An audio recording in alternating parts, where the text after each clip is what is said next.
నమస్తే ఫ్రెండ్స్, నేను మీ Errabelli Rajinikanth, political analyst. Peddi Sudarshan Reddy అంతిమ యాత్రకి వచ్చినటువంటి జనాలను చూసి చాలా మంది ఓర్వలేక సోషల్ మీడియాలో నెగిటివ్ కామెంటింగ్ చేస్తున్నారు. అతను నర్సంపేటకి ఏం చేశాడు, ఈ రాష్ట్రానికి ఏం చేశాడు అని చెప్పి అంతమంది జనాలు వచ్చారని కూడా చాలా మంది కామెంట్ చేస్తున్నారు. నాకు చాలా బాధ అనిపించి నేను వీడియోని చేస్తున్నాను. పెద్ది సుదర్శన్ రెడ్డికి ఎందుకు ప్రజల్లో అంత అభిమానము, అంత యాక్సెప్టెన్స్ ఉందన్నది మీకు తెలియాలి.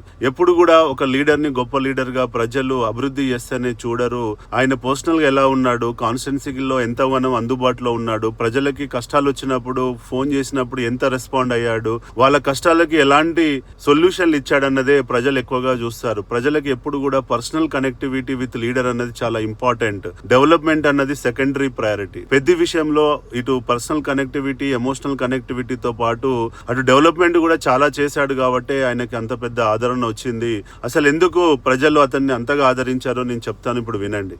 ఓన్లీ చాలా మంది అనుకుంటారు ఒక నాయకుడిని గొప్ప నాయకుడిగా ఎప్పుడు ఆదరిస్తారనంటే ప్రజల కన్నీళ్లను తుడిచినప్పుడు, ఆకలితో ఉన్నవాడికి అండగా నిలిచినప్పుడు, అటు రైతుకు నీరు ఇచ్చినప్పుడు, ఇటు విద్యార్థికి చదువు ఇచ్చినప్పుడు, రోగికి వైద్యం ఇచ్చినప్పుడు, యువతకు అవకాశాలు ఇచ్చినప్పుడు మాత్రమే ఒక నాయకుడిని గొప్ప నాయకుడిగా చూస్తారు. పదవి ముగిసిన ప్రజల హృదయాల్లో ఆయన స్థానం మాత్రం ఎప్పటికీ ముగియదన్నది మీరు తెలుసుకోవాలి. ఎందుకంటే గొప్ప నాయకులు చరిత్ర పుస్తకాల్లో కాదు, ప్రజల గుండెల్లో జీవిస్తారు.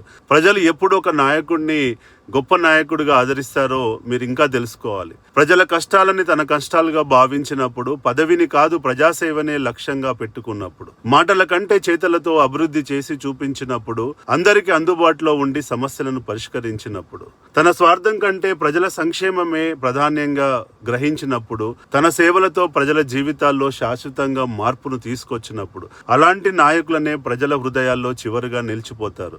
అలాంటి నాయకుడే మన పెద్ది సుదర్శన్ రెడ్డి గారు. కాబట్టి మీరు గొప్ప నాయకుడు కావాలి అని అంటే పెద్ది సుదర్శన్ రెడ్డి గారిని మీరు ఆదర్శంగా తీసుకోండి. అంతేగాని ఆయన ఏం చేశాడు అని మాత్రం ప్రశ్నించకండి. దయచేసి మీరు ఇప్పుడైనా ఆయనకు ఒక గొప్ప రెస్పెక్ట్ ఇవ్వాలి అన్నది మీరు గ్రహించండి. మీరు కూడా ఆయన లెక్క ఒక గొప్ప నాయకుడిగా తయారు కాండి. ఇంకా ఆయన అభివృద్ధి పరంగా ఏం చేశాడో నేను నెక్స్ట్ రీల్లో చెప్తాను. ఈ రీల్కి ఇంతవరకే ముగిద్దాం. నెక్స్ట్ రీల్లో నేను ఆయన ఏమేం చేశాడో విత్ నెంబర్స్తో పాటు నేను మీ ముందుకు వస్తాను. జై హింద్.